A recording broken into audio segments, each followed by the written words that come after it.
आप सबका स्वागत है। अब मैं हिंदी में basics of machine learning mean के बारे में बता रहा हूँ। मीन मतलब इस एक मिडिल वैल्यू होता है, यानी कि अगर एक और दो ले लें, एक और दो का एक दो तीन, ये पहले जो ये वैल्यूज़ आप ले लेंगे तो इसका मीन वैल्यू मतलब इसका मिडिल वैल्यू कितना है।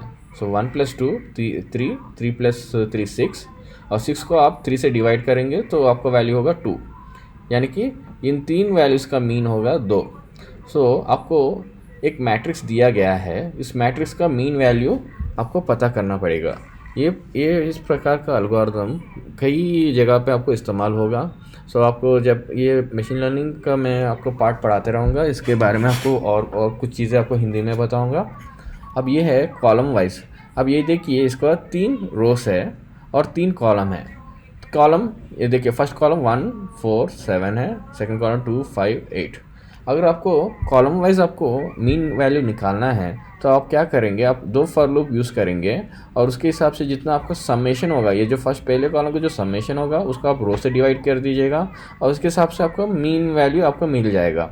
अब इधर देखिए, मैंने ये सारा लिंक मैंने यहाँ पे आपको पोस्ट कर दिया है। आप उसके यहाँ पे इसमें आप देख सकते हैं, मैंने डिस्क्रिप्शन में आपने पोस्ट कर दिया है, उसी का मैं आपको समझा रहा हूँ। अब ये देखिए 1 4 7, इसका वैल्यू कितना हो गया 12, 12/3 कितना हुआ 4। आपको ये कॉलम वाइज आपको ये मीन वैल्यू मिल जाएगा। और उसी तरह आप रो वाइज भी कर सकते हैं। रो वाइज मतलब गिवन द डेटा 1 + 2 + 3, यानी कि 6/3 2, row wise mean operation.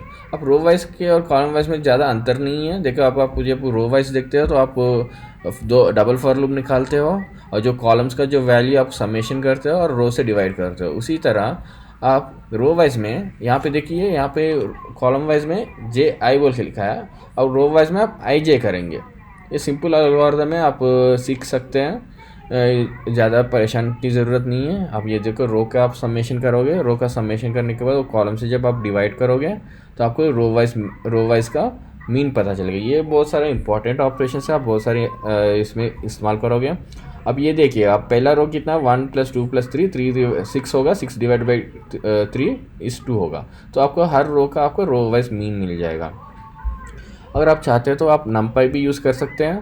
numpy में ऑलरेडी एक ओपन सोर्स लाइब्रेरी है, आप इसका डायरेक्टली मीन इस्तेमाल कर सकते हो। जब इस मीन मेथड में आप जिसका मैट्रिक्स जब आप पास करोगे तो इसमें क्या होगा, सारे जो एलिमेंट्स है, सारे का सारा एलिमेंट्स को समेशन करके उसको डिवाइड करेगा बाई नंबर ऑफ एलिमेंट्स। अब इसमें देखिए 9 एलिमेंट्स हैं, तो 9 एलिमेंट्स का उसने समेशन करके उसका डिवाइड बाई 9 करता है और उसको ओवरऑल मिल जाता है 5।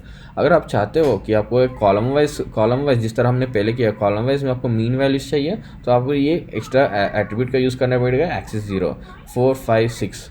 जब आप एक्सिस का इस्तेमाल करेंगे तो आपको मीन मिलेगा कॉलम वाइज 4 5 6। अगर आपको रो वाइज आपको मीन चाहिए तो एक्सिस 1 करना पड़ेगा। जब आप एक्सिस 1 करेगा तो आपको 2 5 8 मिलेगा। ये बहुत सारे इंपॉर्टेंट चीज़ें हम हर जगह पे इस्तेमाल करते हैं, इसलिए अच्छा होगा कि आपको इसका एक बार ट्राई कीजिएगा।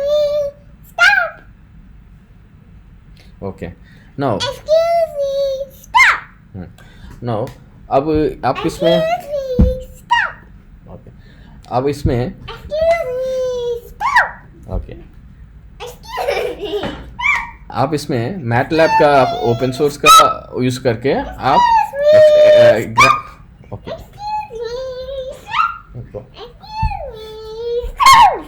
आपको रो वाइज आपको करेंगे।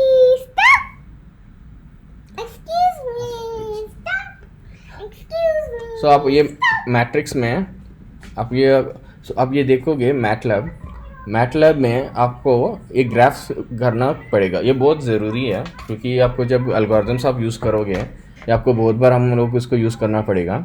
तो हम इसमें क्या करेंगे, पहले जो कॉलम्स है, ये जो मैट्रिक्स में है, पहले जो कॉलम्स है हम इसको x डायमेंशन करेंगे और सेकंड कॉलम जो है इसको y कॉलम में करेंगे।